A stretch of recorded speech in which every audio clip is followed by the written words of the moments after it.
If your heart rate ever finds perfect static balance, well, you are dead. Literally dead, right? Right. Yet for some reason, that frozen stillness is exactly what we try to achieve in our careers and our personal lives. You know exactly what I'm talking about. Oh, absolutely. The classic balancing act. Yeah, whenever we try to visualize this concept of having it all or finding balance, we almost always default to the exact same image.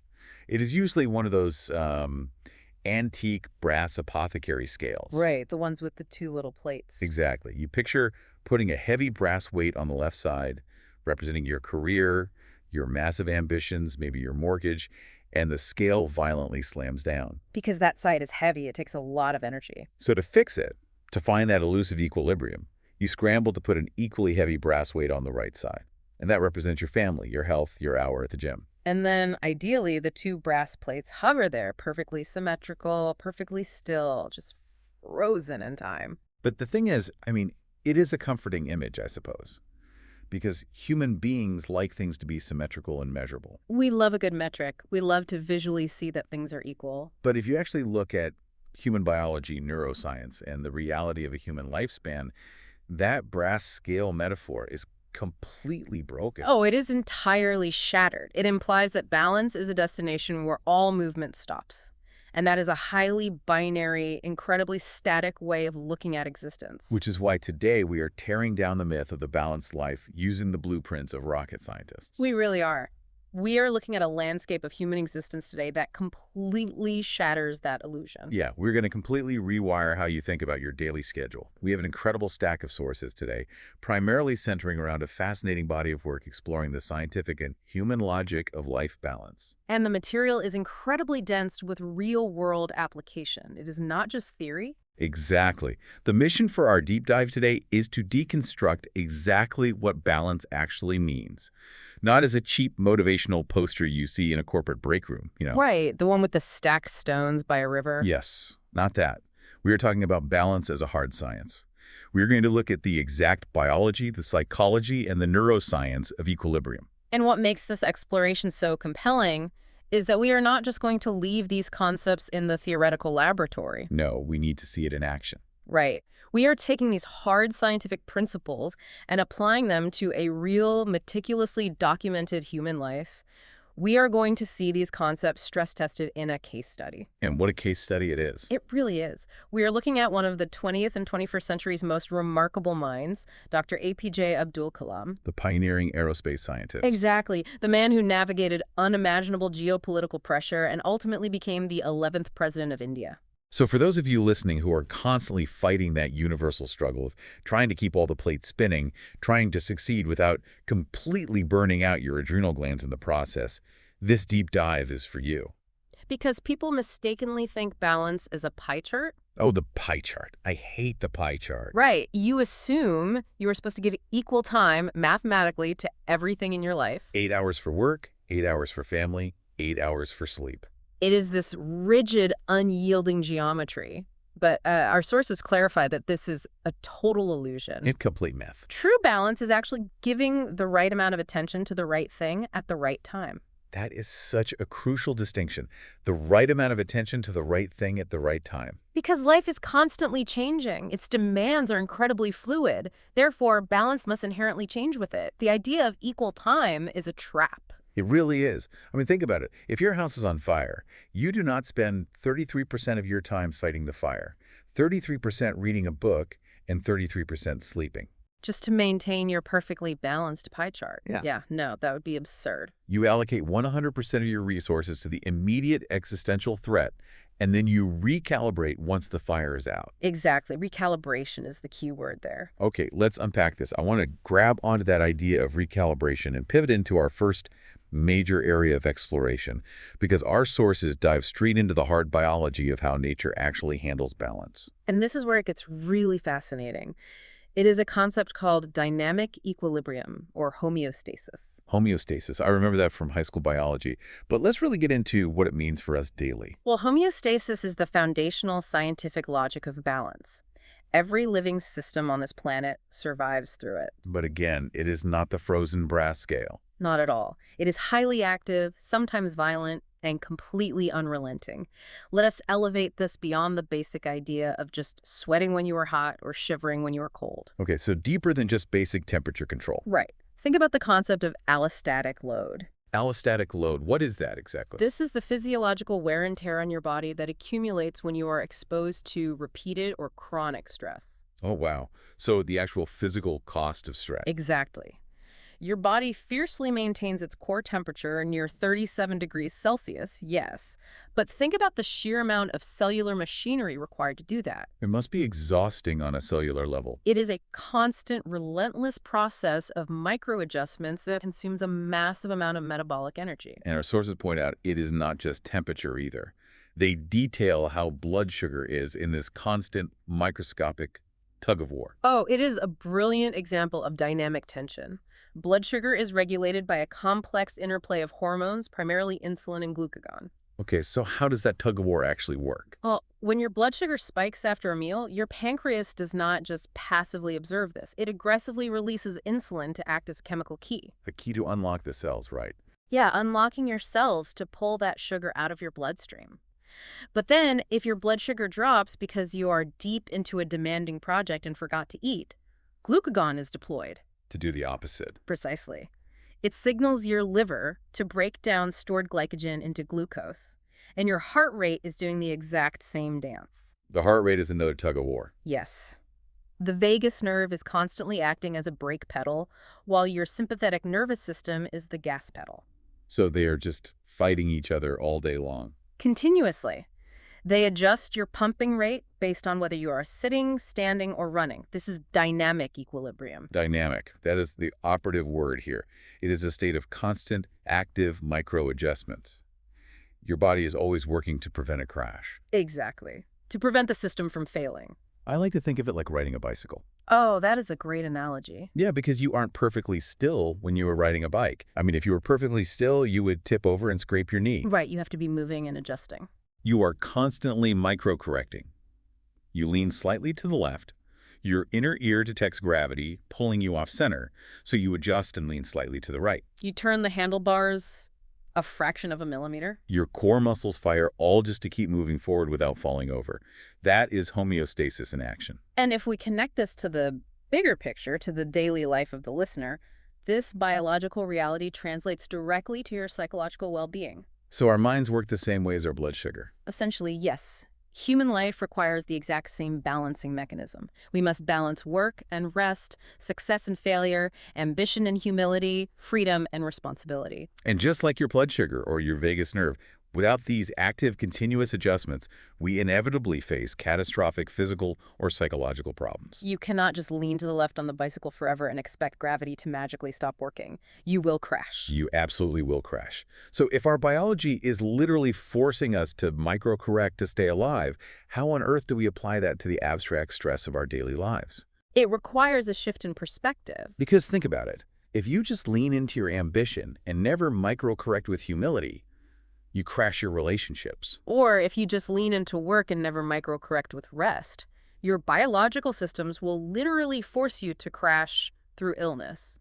It makes so much sense when you frame it not as a moral failing, but as a biological imperative. It removes the guilt, doesn't it? It really does. If your body understands that it must adjust its heart rate to survive, why do we assume our minds don't need to dynamically adjust our focus to survive? And this leads us directly into how the brain manages this very process. To understand life balance, we have to look at the neurology of decision-making. Let's get into the brain science. So we possess two major, often competing systems in the brain. The prefrontal cortex, which houses what we will call the rational system. Right, the prefrontal cortex is the rational part. Right. And then you have the limbic system, heavily featuring the amygdala, which we will call the emotional system. The rational system and the emotional system. This is where society usually gets it completely wrong, I think. How do you mean? Well, we are often taught that to be balanced or to be a highly effective, serious person, you have to be purely logical. You have to suppress your emotions. Ah, Yes, the Vulcan approach to life. Exactly. You hear it all the time in corporate leadership. Things like, keep your emotions out of it, or it's just business. Which is neurologically impossible and practically disastrous. Wait, neurologically impossible. Absolutely. The rational system is responsible for planning, problem-solving, long-term thinking, and scientific reasoning. It is the architect of your future. And the emotional system. That is responsible for empathy, fear, love, motivation, and human connection. It is what grounds you to the present moment. So you need both. You desperately need both. Suppression is not equilibrium. The argument from our sources is that true balance is absolutely not about suppressing emotion in favor of cold logic. So what is it about? A balanced person allows logic to guide their emotional responses. The two systems are meant to synthesize. Look, I get synthesis in theory. It sounds great on paper. But I have to push back on this a little bit. Sure, go ahead. If my company's going bankrupt, or if I just made a mistake that could end my career, my cortisol is spiking. My amygdala is sounding a 5-alarm fire. It is full panic mode. Right. I can't just science my way out of a panic attack. Yeah. When the emotional system is screaming in terror, logic usually goes right out the window. So how do we actually stop the emotional system from entirely hijacking the rational one? That is the perfect question. And it is exactly why we are using Dr. APJ Abdul Kalam as our case study today. Because he figured out how to stop the hijack. He did. How do you bypass the amygdala hijack? You do it through intense, practiced cognitive reframing. Cognitive reframing. The documentation on Kalam shows a man who never allowed success or failure to dominate his judgment. Think about the emotional intelligence required for that. It is staggering. When he faced monumental, incredibly public failures, which we will dissect when we look at his aerospace career, his emotional system absolutely registered disappointment and fear. I mean, he wasn't a robot. He had to feel it. Exactly. He wasn't a machine. But he had trained his prefrontal cortex to intercept those emotional signals. He didn't suppress the fear. He allowed his rational system to step in and interrogate the fear. He interrogated his own fear. Wow. He synthesized the two. He used the raw energy, the motivation derived from the emotional system, but he directed it using the problem-solving capabilities of the rational system. So it is not about muting the fear or muting the excitement. It is about putting the rational system in the driver's seat while the emotional system provides the fuel. That is a perfect way to phrase it. If you suppress the emotion entirely, you lose the empathy and the drive. You become a sociopathic machine. Which nobody wants. Right. But if you let the emotion hijack the brain, you lose your ability to plan and adapt. You become reactive and chaotic.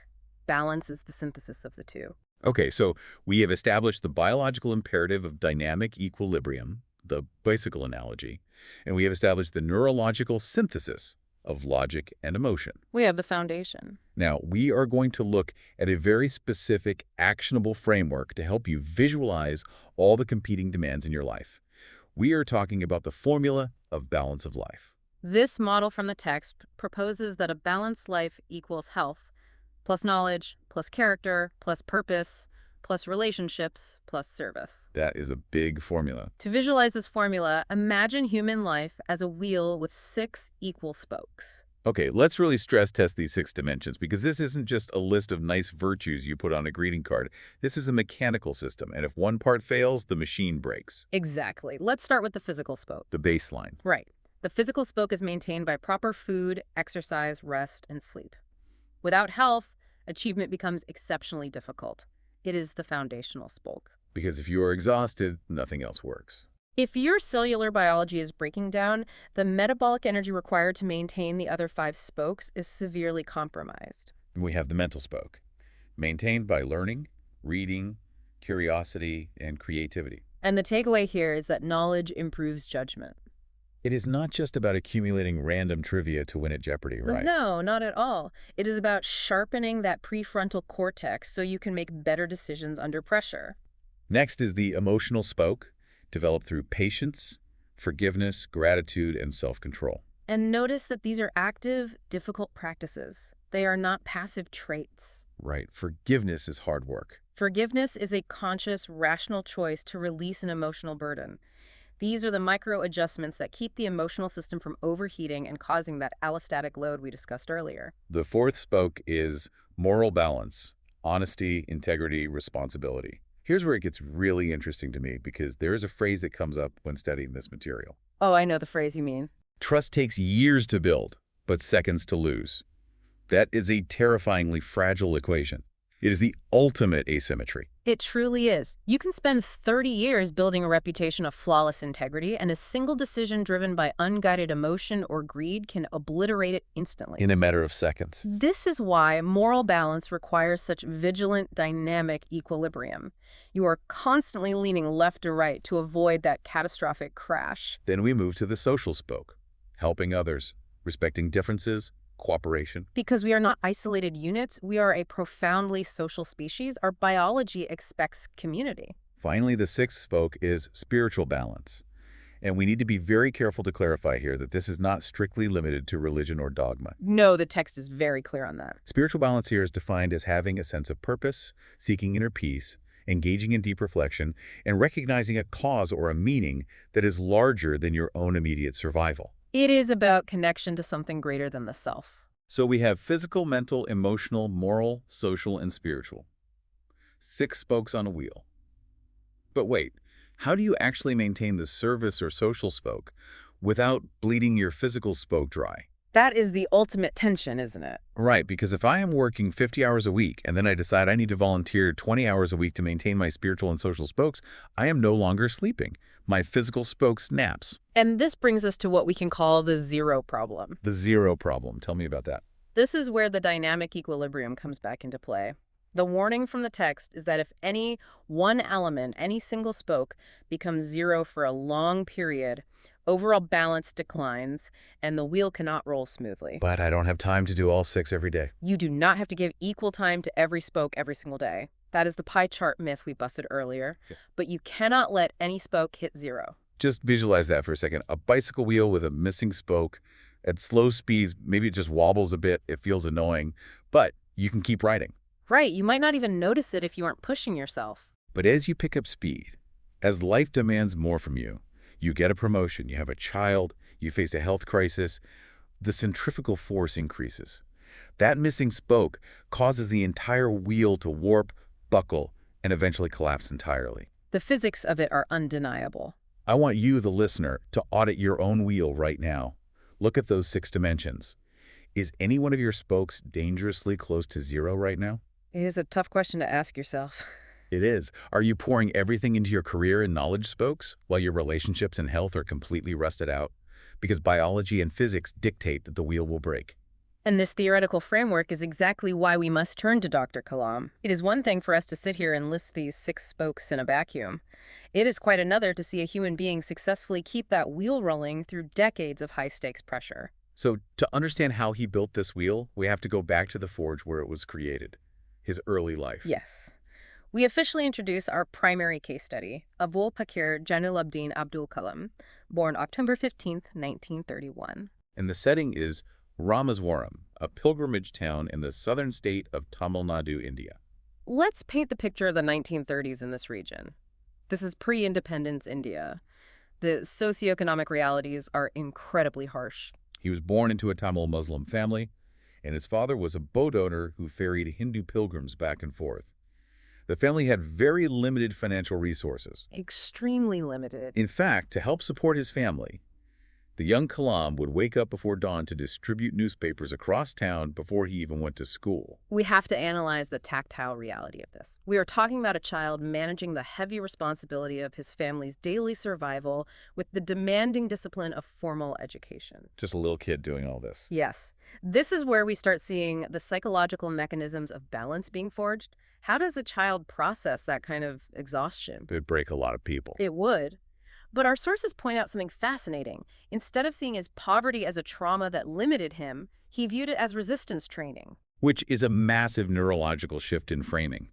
Most of us would log waking up at 4 a.m. to haul newspapers as a deeply unfair burden. We would feel victimized by it. Exactly. It is the rational brain taking a very difficult emotional reality. Systemic poverty, lack of resources, extreme physical exhaustion, and synthesizing it into a drive for knowledge. The psychology of this is profound. Modern psychological frameworks differentiate between trauma, which overwhelms the nervous system and breaks the individual, and manageable adversity. Manageable adversity. meaning it is hard, but you can survive it. Right. The challenges Kalam faced in his youth developed his adaptability, his persistence, and his problem-solving abilities because they were paired with a strong, supportive family unit and a clear sense of purpose. So the family support was the buffer. Yes, it built immense resilience. It is exactly like a muscle tearing slightly during strenuous exercise, only to rebuild denser and stronger during the recovery phase. What's wild about Kalam's childhood is how his brain processed this adversity. He didn't log it as a limitation. He logged it as a massive expansion of his capability. He turned it into fuel. The human lesson here is that while poverty limits your external opportunities, fierce determination can radically expand your internal capacity to handle stress. And that determination became the engine for his entire academic and professional trajectory.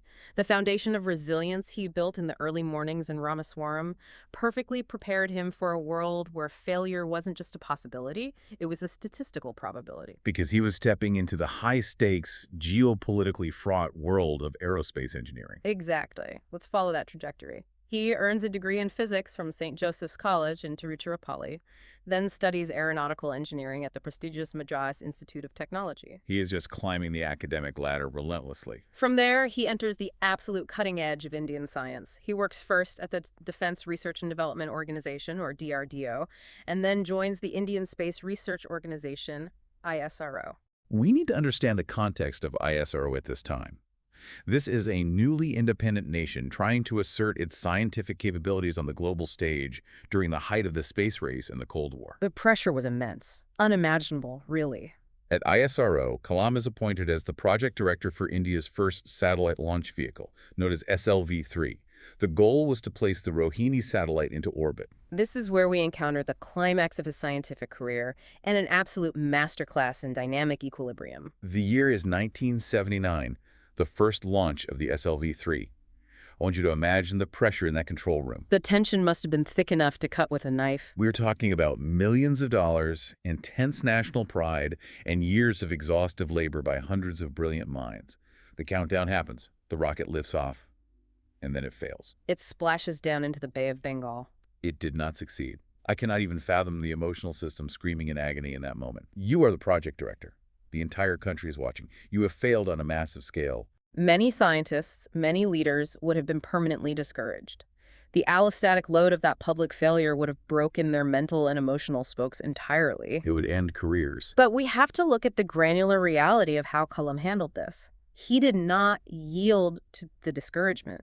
He relied on the rigorous application of the scientific method. But he had to manage the crushing morale of his entire team, too, right? Yes. He walked into a room of devastated, exhausted engineers, and he used his rational system to redirect their emotional panic into diagnostic analysis. How did he do that mechanically? I mean, when the media is outside demanding answers and your team is in tears. Well, he was shielded in part by his mentor, Satish Dhawan, who took the public blame for the failure. Wow, taking the public hit for your team. That is a magnificent example of leadership in its own right. It truly is. But internally, Kalam had to lead the failure analysis board. He treated the crashed rocket not as a personal indictment, but as a data acquisition event. A data acquisition event. That is such a clinical, perfect way to reframe a disaster. To his rational brain, a crashed rocket was just a very expensive, very loud sensor reading.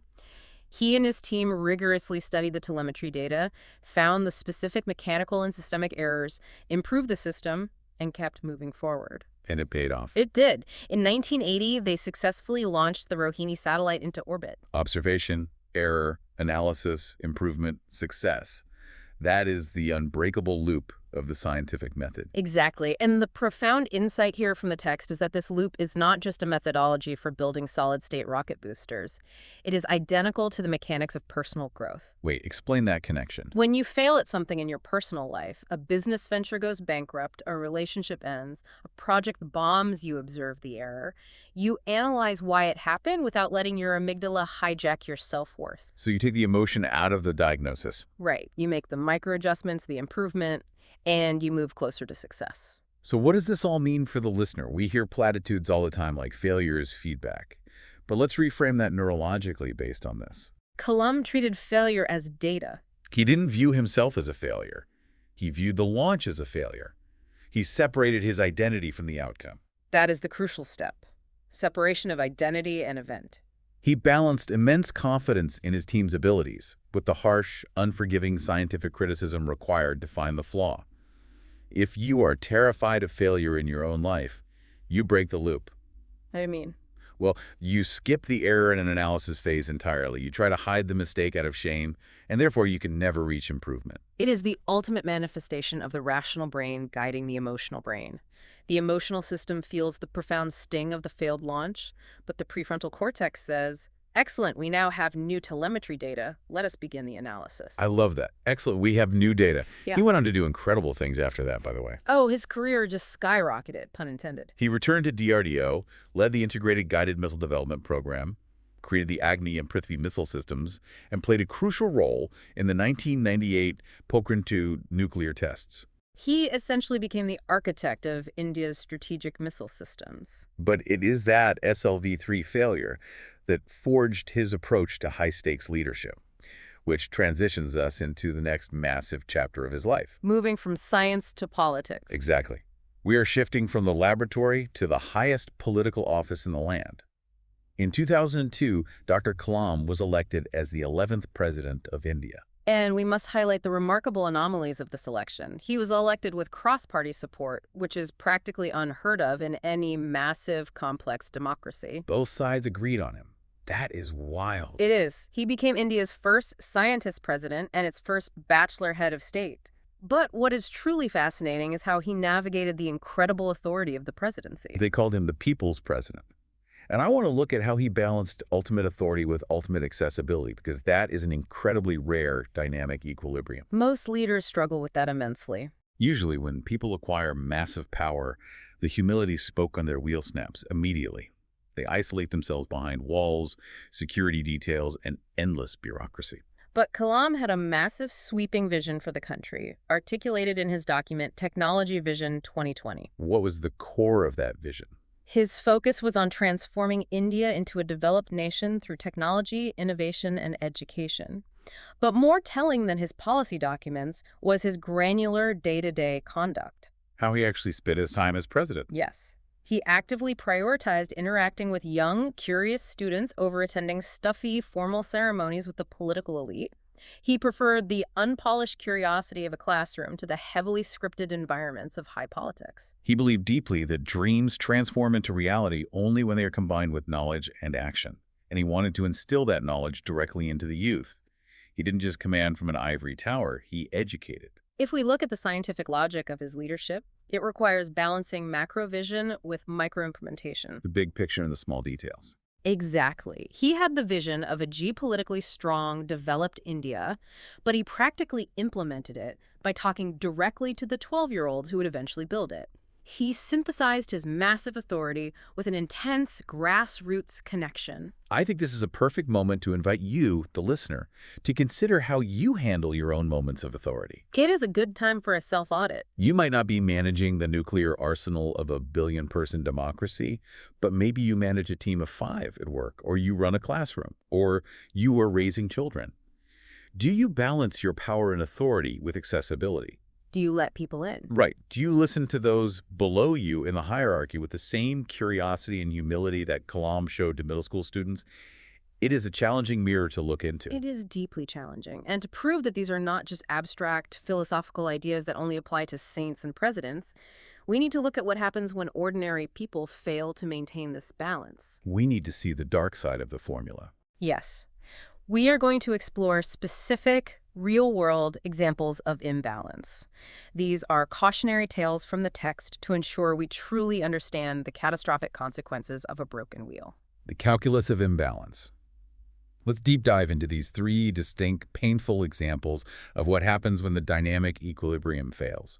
These are incredibly common scenarios that I guarantee you or someone you know is living right now. Let's start with the first example. Career without health. The scenario is a highly successful executive who works 16 hours a day, earns a massive income, secures all the promotions, but develops chronic stress and severe heart disease. The classic burnout trajectory. Let's look at the hard biology happening here. Prolonged, unmanaged psychological stress causes the adrenal glands to overproduce cortisol and adrenaline. And what does that do to the body long term? Chronically high cortisol levels trigger a cascade of physiological ruin. It causes the liver to dump extra glucose into the bloodstream. It causes vascular inflammation. It leads to endothelial dysfunction. The physiological system is redlining constantly. So the executive's career spoke is incredibly long, but the health spoke has snapped. Completely snapped. And the brutal truth is, career success cannot permanently compensate for a biological failure. You can have $10 million in the bank in the corner office, but if your coronary artery blocks because you ignored the physical spoke of your wheel, the career spoke instantly becomes irrelevant. You cannot spend your wealth or enjoy your status if your biology has crashed. The second cautionary tale is talent without character. The example given is a brilliant student who excels academically, possesses incredible cognitive abilities, but decides to cut corners and cheat during crucial examinations. This goes right back to that terrifying phrase we discussed earlier. Trust takes years to build, but seconds to lose. Let's think about the psychological and social outcome of this. The temporary gains, the high grade on the test, the prestigious internship are completely outweighed and destroyed by the permanent damage to trust and integrity. Because once people know you cheat, your brilliance doesn't matter anymore. Exactly. If you are brilliant but unethical, society and the market will eventually expel you. Knowledge only has lasting value when it is guided by ethics. The knowledge spoke is huge, but the moral spoke is zero, and the wheel violently collapses. Finally, the third example of imbalance: wealth without relationships. We are looking at a business owner who becomes immensely financially successful, builds an empire, but completely neglects their family, isolates themselves from friends, and views every human interaction as transactional in the pursuit of that wealth. And what happens? The psychological outcome is profound, crushing loneliness and severely reduced emotional well-being. And the terrifying part is that this loneliness persists despite the material success. You can sit in a massive, beautiful mansion, but if your social and relationship spokes are at zero, the psychological pain is identical to, or perhaps even worse than, the pain of poverty. Because you realize money cannot buy the cure for isolation. The overriding lesson from these three cautionary tales, the sick executive, the cheating student, the lonely millionaire, is that human connection, physical biology, and moral integrity are mandatory, non-negotiable components of a balanced life. You cannot opt out of them without suffering severe, measurable consequences. When I look at those three examples, I observe that they all lack one major thing that Dr. Kalam possessed until his very last breath. Their pursuits were entirely inward focused. Accumulating for themselves. Right, accumulating wealth for themselves, accumulating grades for themselves, accumulating status for themselves. They completely ignored the service spoke of the wheel. Which brings us perfectly to the final segment of Dr. Kalam's life, his legacy, and his final balancing act. After his presidency concluded in 2007, he didn't just retire to a quiet life of luxury. He didn't go sit on a beach or join a dozen corporate boards just to collect a paycheck. He remained incredibly active. He authored profound, massively influential works, books like Wings of Fire, India 2020, and Ignited Minds. His writings were specifically designed to motivate subsequent generations toward innovation, self-reliance, and ethical leadership. He was recognized with India's highest civilian honors: the Bharat Ratna, the Padma Bhushan, and the Padma Bhushan. The absolute highest you can go. But despite the highest possible accolades a nation can bestow upon a citizen, despite having achieved the absolute pinnacle of political and scientific success, he returned to what he loved most. He returned to teaching. There is a profound, almost cinematic poetry to his passing. He died on July 27, 2015. And he didn't pass away in a hospital bed hooked up to machines or secluded in a massive presidential palace. No, he was doing what he loved. He traveled to Shillong, Meghalaya. He walked onto a stage, and he passed away while delivering a lecture to the students at the Indian Institute of Management. His final moments were spent doing exactly what defined his spiritual and service spokes, educating the youth. His legacy is monumental. Institutions, scholarships, and awards commemorate him globally. Wheeler Island off the coast of Odisha was renamed to Abdul Kalam Island, where India continues to test its strategic missiles. A fitting tribute. It is. But the true essence of his legacy isn't in the renamed geography or the brass medals. It is what his life represents as a living, breathing model of dynamic equilibrium. He balanced extraordinary, paradigm-shifting personal achievement with a lifelong, unwavering dedication to educating and uplifting others. The greatest legacy is not wealth. but the lives one positively influences. Let's really think about that. Your legacy is not your bank account, your job title, or the square footage of your house. It is the human beings who are better off because you existed. That is the ultimate metric of a balanced life. True success is not measured just by what we achieve in a vacuum. It is measured by how well we balance our immense knowledge with our grounded wisdom, our blazing ambition with our deep humility, and our own personal growth with our service to humanity. It is the complete integration of the six-spoked wheel: health, knowledge, character, relationships, purpose, and service, all spinning together, constantly adjusting to the unpredictable, uneven terrain of life. Which brings us back to you, the listener. The mission of this deep dive was to deconstruct what balance really means. We have learned that balance is not a static destination you reach, where the brass scales freeze in perfect symmetry and you get to stop trying. It is a daily, sometimes exhausting, dynamic practice. It is the shivering and sweating of your biology. It is the tug of war between your brain's logic and emotion, learning to let your prefrontal cortex guide your amygdala. It is the constant turning of the six-spoked wheel. It requires vigilance. Balance is the resilience to wake up early and deliver papers when you are tired. It is the courage to look at a failed rocket launch and see data instead of shame. And it is the humility to listen to a child even when you hold the highest office in the land. As we conclude our analysis, I want to leave you with a final concept to ponder. We have established that life balance operates exactly like biological homeostasis, constantly micro-adjusting to keep you from crashing. Right. But biological systems rely on a set point, a core baseline that tells the system when it is off track. Your body knows it needs to be at 37 degrees Celsius. If it doesn't know that baseline, the shivering and sweating are meaningless. That makes total sense.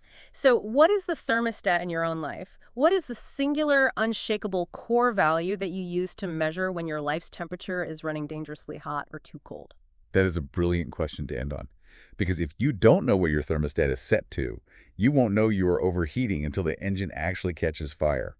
It's time to throw away that image of the perfectly frozen static brass scales.